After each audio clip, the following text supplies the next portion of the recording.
Hello friends, I'm back with Alka's point of view. Today I will be talking about something very simple, very sweet. It's about jokes. Friends, when I was small, say about 8-10 years old, we used to have a magazine called Reader's Digest. That magazine was read by everyone in the house. And we as kids were very fond of the section where they said laughter, the best medicine, because that had about 10-15 jokes or something comic.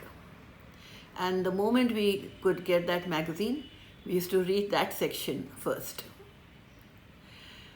In those days, my father had my father's friend.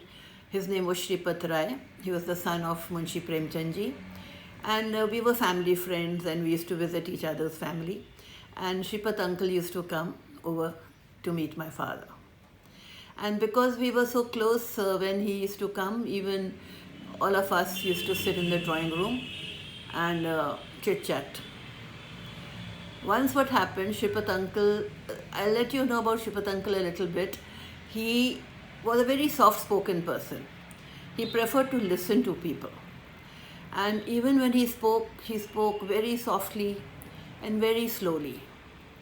But one thing very special about him was his laughter. He laughed loud and heartily, to the extent that when he laughed and the kids were somewhere else in the house, we could hear him laugh. And after hearing him laugh, we used to start laughing wherever we were. And he used to laugh for a long time. That was also very nice.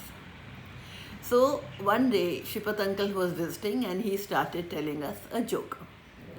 And he had his own style. He was very slow and with great, enjoyment. He was telling us this joke and all were sitting and listening to him. And by the time he reached the punchline, the climax of the joke, I, being very smart at the age of 9-10, just announced the last punchline and spoiled the joke. Well, since I was a kid, possibly I was forgiven. But now let me tell you what happened after that. Later in the day, in the evening, my father called me and my sisters and made us sit there. And he explained to us something very important. He said, beta, when you read a joke or you read something comic or see a comedy film or something, you enjoy it, you laugh, you feel good about it. But when you tell a joke to someone else or some other people and they laugh and they like it, your happiness becomes multifold. So when uncle was telling a joke, he was saying it not to laugh himself, but to make others laugh and simultaneously feel the happiness of making others laugh. Friends, it was such a small, sweet message, but I remembered it always. And over the last so many years, I have noticed that it happens all the time. People are not 8 years old anymore, but they like to butt in with the climax or with the punchline, and they let the balloon burst. The fun go out of the joke. So many people do it all the time. Well, there are some people who are listening to the joke who don't really know the joke, but the fun is spoiled even for those who have not heard the joke before. So today I wanted to give this message to you. As it is, friends, in modern days, laughter has become very rare, genuine laughter, I mean.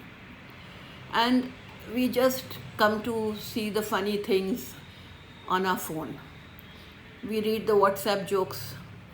We see the TikTok funny, so-called funny happenings, and we are supposed to smile or laugh. Slowly, people are forgetting how to laugh. There is nothing there to laugh. So, most of the people are laughing at others. Look what he is wearing. Look how much weight she has gained. That is not the real reason for laughter, friends. So today my message is, please, please, please, let's get back to the jokes. Let's get back to the fun, the enjoyment and the sharing and giving out that happiness and that laughter. Laughter is very therapeutic and it will help all of us. So this was my message today. Please take it seriously and don't be serious. Laugh a lot and make others laugh a lot. And please don't butt in when someone is telling a joke. Thank you very, very much.